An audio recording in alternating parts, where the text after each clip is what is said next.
Hello students, क्या हाल चाल।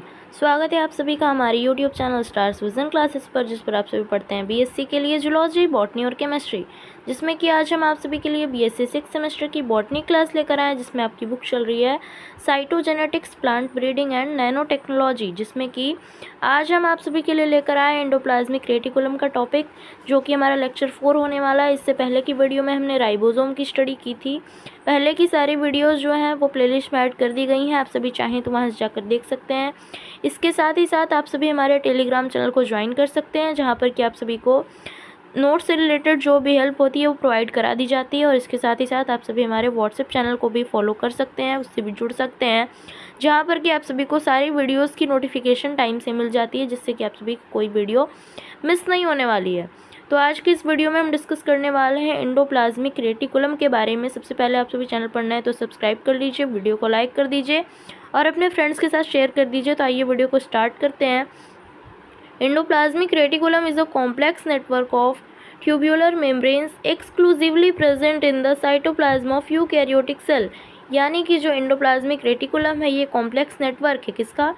Tubular membranes का, exclusively present in the cytoplasm of eukaryotic cells, जो कि यूकैरियोटिक सेल के साइटोप्लाज्म में प्रेजेंट होता है। यानी कि जो एंडोप्लाज्मिक रेटिकुलम है ये ट्यूब्यूलर मेम्ब्रेन्स का कॉम्प्लेक्स नेटवर्क है, जो कि यूकैरियोटिक सेल्स के साइटोप्लाज्म में प्रेजेंट होता है। It is a system of membrane line channels found in all eukaryotic cell. यानी कि यह मेम्ब्रेन लाइन चैनल का एक सिस्टम है जो कि सभी यूकैरियोटिक सेल्स में पाया जाता है। They are named as sarcoplasmic reticulum in skeletal muscles. यानी कि जो एंडोप्लाज्मिक रेटिकुलम है इनकी स्टडी अगर हम स्केलेटल मसल्स में करते हैं तो इसको हम सार्कोप्लाज्मिक रेटिकुलम कहते हैं, और अगर न्यूरॉन्स में करते हैं तो इसे निस्सल ग्रेन्यूल कहते हैं। And myeloid bodies in retinal pigment cells. यानी कि रेटिनल पिगमेंट सेल्स के जो एंडोप्लाज्मिक रेटिकुलम होते हैं उन्हें हम क्या कहते हैं? माइलॉइड बॉडीज कहते हैं। They are absent in mature RBCs, eggs and embryonic cells. यानी कि जो एंडोप्लाज्मिक रेटिकुलम होता है ये mature RBC eggs and embryonic cells में एब्सेंट होता है। इसके बाद हम बात करेंगे एंडोप्लाज्मिक रेटिकुलम के स्ट्रक्चर की कि कैसा होता है इसका structure. The structure of endoplasmic reticulum is shaped like a sac. यानी कि जो एंडोप्लाज्मिक रेटिकुलम का स्ट्रक्चर होता है वो सैक लाइक होता है। Since endoplasmic reticulum is of 2 types. इस प्रकार से जो एंडोप्लाज्मिक रेटिकुलम है वो 2 टाइप्स का होता है। Each has own distinguishing features, जिसमें कि प्रत्येक का अपना डिस्टिंग्विशिंग फीचर्स होता है। तो सबसे पहले हम रफ एंडोप्लाज्मिक रेटिकुलम की बात करेंगे कि रफ एंडोप्लाज्मिक रेटिकुलम की स्ट्रक्चर क्या होती है। The rough endoplasmic reticulum is named show because of its appearance. यानी कि जो रफ एंडोप्लाज्मिक रेटिकुलम है इसका नाम दिया गया इसके अपीयरेंस के आधार पर। It is a series of connected flattened sacs having several ribosomes on its outer surface. यानी कि ये जो है ये एक सीरीज़ होती है कनेक्टेड फ्लैटेंड सैक्स की, जिसमें कि आउटर सरफेस पर क्या प्रेजेंट होते हैं? सेवरल राइबोसोम्स प्रेजेंट होते हैं। जो रफ एंडोप्लाज्मिक रेटिकुलम होता है ये फ्लैटेंड सैक्स की, कनेक्टेड फ्लैटेंड सैक्स की एक सीरीज़ होती है जिसके कि आउटर सरफेस पर राइबोसोम्स प्रेजेंट होते हैं। It synthesize and secretes proteins in the liver, hormones and other substances in the glands. यानी कि ये जो रफ एंडोप्लाज्मिक रेटिकुलम है ये सिंथेसिस करता है और सीक्रेट करता है प्रोटीन्स को लिवर में, हार्मोन्स एंड अदर सब्सटेंसेस को ग्लैंड्स में। Rough endoplasmic reticulum is prominent in cells where protein synthesis happens. यानी कि रफ एंडोप्लाज्मिक रेटिकुलम उन सेल्स में सबसे ज़्यादा पाया जाता है जहाँ पर कि प्रोटीन सिंथेसिस की प्रोसेस होती है।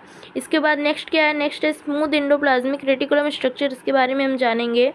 The smooth endoplasmic reticulum does not have ribosome. जो स्मूथ एंडोप्लाज्मिक रेटिकुलम होता है इस पर राइबोसोम प्रेजेंट नहीं होता है। The smooth endoplasmic reticulum has a tubular form. और जो स्मूथ एंडोप्लाज्मिक रेटिकुलम होता है इसकी ट्यूबुलर फॉर्म होती है। It participates in the production of phospholipids, the chief lipids in cell membranes, and are essential in the process of metabolism। जो smooth endoplasmic reticulum होता है ये फॉस्फोलिपिड्स एंड जो चीफ लिपिड्स होते हैं जो कि सेल मेम्ब्रेन्स में पाए जाते हैं और मेटाबॉलिज्म प्रोसेस में जो एसेंशियल होते हैं उनका प्रोडक्शन करता है। Smooth endoplasmic reticulum transports the products of the rough endoplasmic reticulum to other cellular organelles, यानी कि जो स्मूथ एंडोप्लाज्मिक रेटिकुलम होता है वो ट्रांसपोर्ट करता है प्रोडक्ट्स का, रफ एंडोप्लाज्मिक रेटिकुलम के प्रोडक्ट्स का ट्रांसपोर्ट करता है अदर सेलुलर ऑर्गेनेल्स को, स्पेशली द गोल्जी एपरेटस, जिसमें कि स्पेशली यह ट्रांसपोर्ट करता है प्रोडक्ट्स का किसको, गोल्जी एपरेटस को। इसके बाद हम जानेंगे एंडोप्लाज्मिक रेटिकुलम के फंक्शन के बारे में कि क्या क्या फंक्शन होते हैं एंडोप्लाज्मिक रेटिकुलम के।